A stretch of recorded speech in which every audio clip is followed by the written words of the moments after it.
So hello everyone, this is Shruti Mistry and today we are going to implement data masking policy. So let's explore how to create and apply the data masking policies to our database columns. We'll use the demo database and within the context of the account admin role. So I'm currently in the account admin role. So next we will prepare the table, so which will contain the sensitive customer data, which will include the full name, email address, phone number and a date column. Now once the table is created, okay, so that's created, so we can now populate the table with some sensitive data. So I'll do that. Okay, so the number of rows inserted is 6. Now we'll see if it is correctly inserted. So yeah, you can see the data. Now we'll create two roles. For example, I have created here analyst Shruti and analyst Rhea. So the keyword is to create or replace role and then the name of your role. So I'll run that.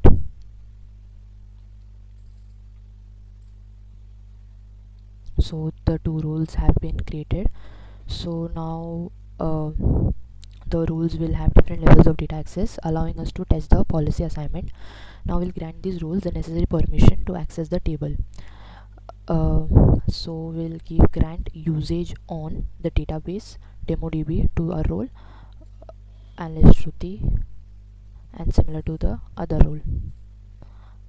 Now will give the grant usage on the schema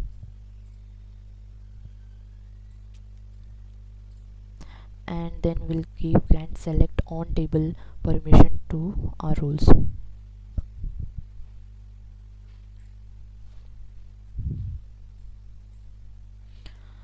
Now we'll give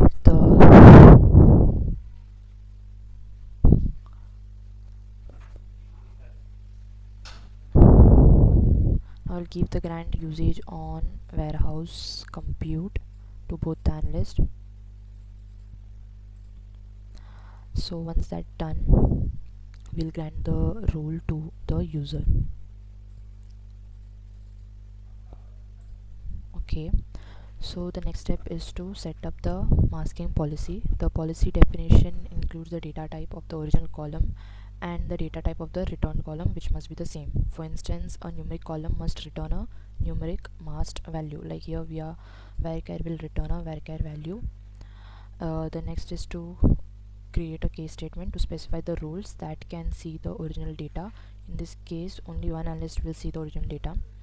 So we'll create that, which includes the create or replace, the keyword masking policy and the name of your masking policy.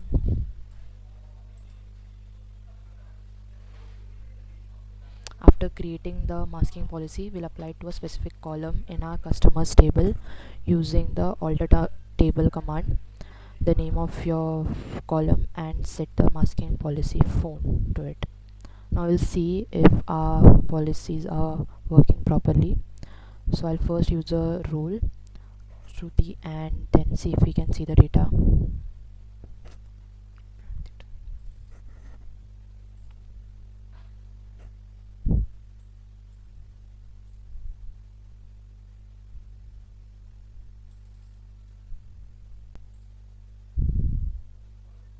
Okay, so the first analyst can see the phone data.